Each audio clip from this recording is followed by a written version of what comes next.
Dans un petit bureau à Wessex en 81, un ingénieur était confronté à un problème apparemment insoluble.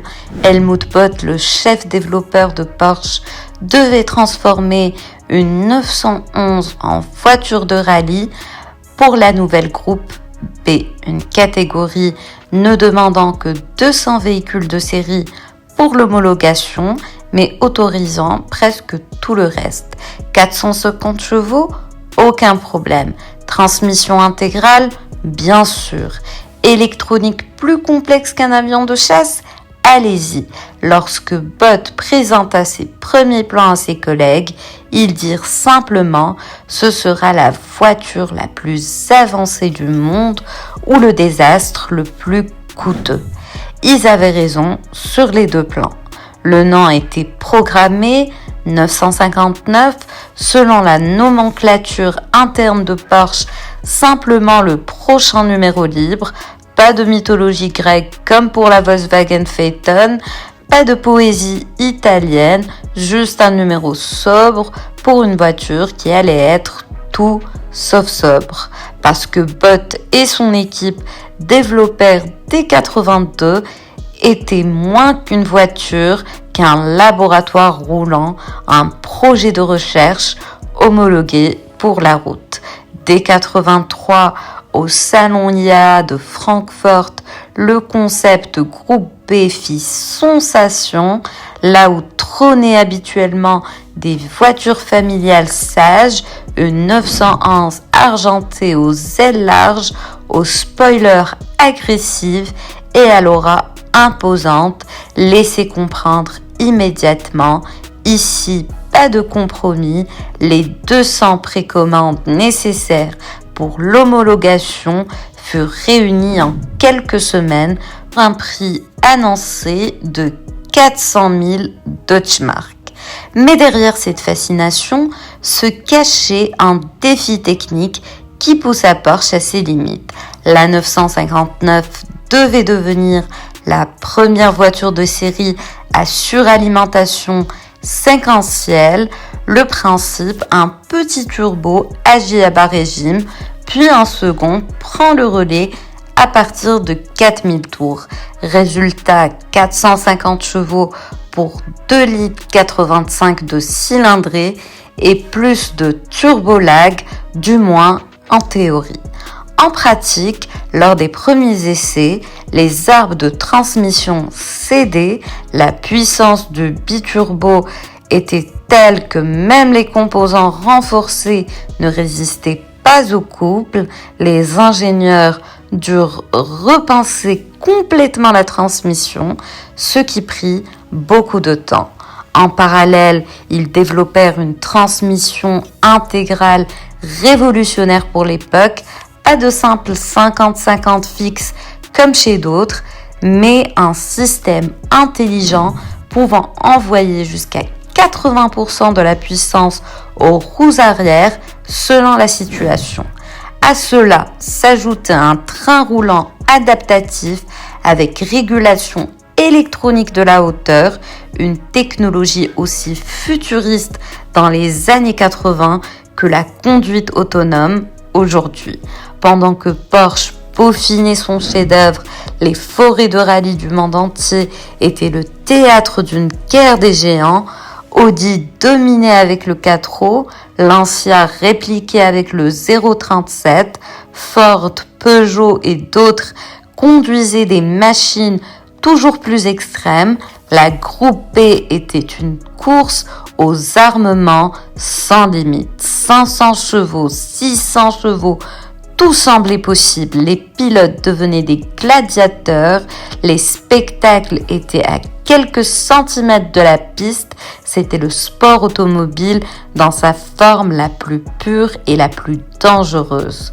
La 959 devait entrer dans l'arène et la dominer, mais lors des premiers prototypes à la Paris-Dakar 85, les moteurs biturbo n'étaient pas prêts. Elles durent utiliser des moteurs 911 plus faibles et échouèrent. Les 3 véhicules abandonnèrent, un désastre pour l'image, mais un apprentissage. crucial. Un an plus tard, en 86, Porsche revint avec le moteur 959 complet. René Metcalfe et Dominique Lemon remportèrent la Paris-Dakar, un triomphe mais trop tard. Le 2 mai 86, quelques mois après ce succès, survint l'impensable. Au rallye de Corse, Henri Toivonen, l'un des pilotes les plus doués de sa génération, sortit de la route avec sa Lancia Delta S4. La voiture explosa. Toivonen et son copilote Sergio Cresto périrent. Ce fut la goutte d'eau qui fait déborder le vase. Après plusieurs accidents mortels, la FIA annonça le même jour la fin de la groupe B. Pour Porsche, cela signifiait la 959 à son achèvement était déjà obsolète, des années de travail, des millions de Deutschmark pour une voiture de course qui ne pourrait jamais courir. Mais Porsche décida de vendre la 959 pour ce qu'elle avait toujours été, la voiture de route la plus avancée du monde. En 87, 4 ans après sa présentation, les premières séries sortirent, 420 000 Deutschmark, la version de base, plus que 911 turbos réunis. Les acquéreurs obtenaient la perfection technique, le moteur biturbo de 450 chevaux propulsait cette voiture de 1525 kg à 100 km/h en 3 secondes 7, vitesse maximale 317 km/h, record mondial pour une voiture de route à l'époque. Mais le plus impressionnant était la manière dont la 959 délivrait cette puissance, un gentleman, transmission intégrale sans drame au démarrage, suspensions électroniques conciliant confort et sportivité, contrôle de traction, évitant tout dérapage sur le sol mouillé. La concurrence était médusée. Ferrari sortit le F40 légèrement plus rapide, 324 km/h, mais purement destiné à la piste. La 959, elle, pouvait tout faire. Circuit le matin, embouteillage le midi, col de montagne le soir, aucun problème. Lamborghini, avec son Contact, paraissait soudain archaïque. Peu comprirent alors que la 959 préfigurait l'avenir des supersportives. Commercialement, la 959 fut un échec. Chaque exemplaire coûtait à Porsche environ 1,3 million de Deutschmark, 3 fois son prix de vente. La main-d'œuvre électronique complexe, les matériaux aéronautiques, carrosserie en Kevlar, jantes en magnésium, bielle en titane, trop parfaite pour être abordable. Pire, Porsche ne vendait pas librement selon le marché, mais sélectionnait les clients, une sorte d'admission pour riches qui n'étaient pas sur la liste, n'avaient pas de 959. Peu importe l'argent, cette exclusivité protégeait la valeur, mais frustrant certains clients vers Ferrari ou Lamborghini. En 88, après 292 exemplaires, la production s'arrêta. 4 ans plus tard, en 92, Porsche construit 8 véhicules améliorés à partir de pièces restantes à 747 500 Deutschmark chacun. Tous trouvèrent preneur immédiatement. La 959 échoua commercialement, mais fut tellement en avance sur les autres marques que mirent des années à rattraper leur retard.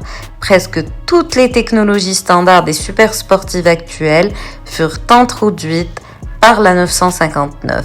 Transmission intégrale électronique, suspension adaptative, contrôle de pression des pneus, turbo séquentiel, Audi R8, Lamborghini Huracan 911 turbo moderne, toutes portent un peu de la 959.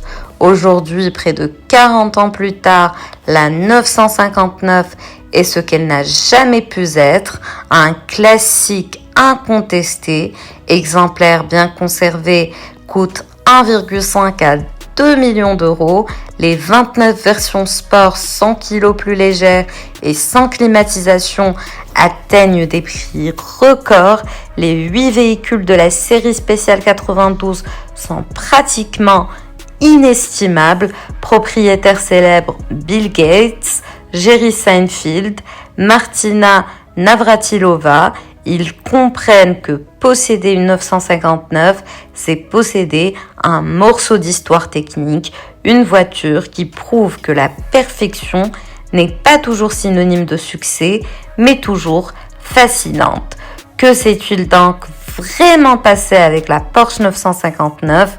Elle voulait gagner des courses et devint le maître d'enseignement de toute une industrie. Elle aurait dû rapporter des millions à Porsche et coûta une fortune. Elle était en avance sur son temps, si loin que le monde ne la rattrapa que des années plus tard. La 959 est le paradoxe incarné de l'esprit d'ingénieur, brillante dans sa conception, parfaite dans son exécution, échec commercial et pourtant inoubliable. Elle prouve que les plus grands échecs peuvent être les victoires les plus précieuses, car tandis que Ferrari, Lamborghini et d'autres se faisaient remarquer par le bruit, Porsche écrivait silencieusement le manuel de l'avenir des supersportives. Aujourd'hui, chaque 911 turbo moderne, chaque sportive intégrale, chaque supersportive électronique contient un petit morceau de 959. Son plus grand triomphe n'a pas été d'être la voiture la plus rapide de son époque, mais de montrer comment toutes les voitures du futur allaient rouler.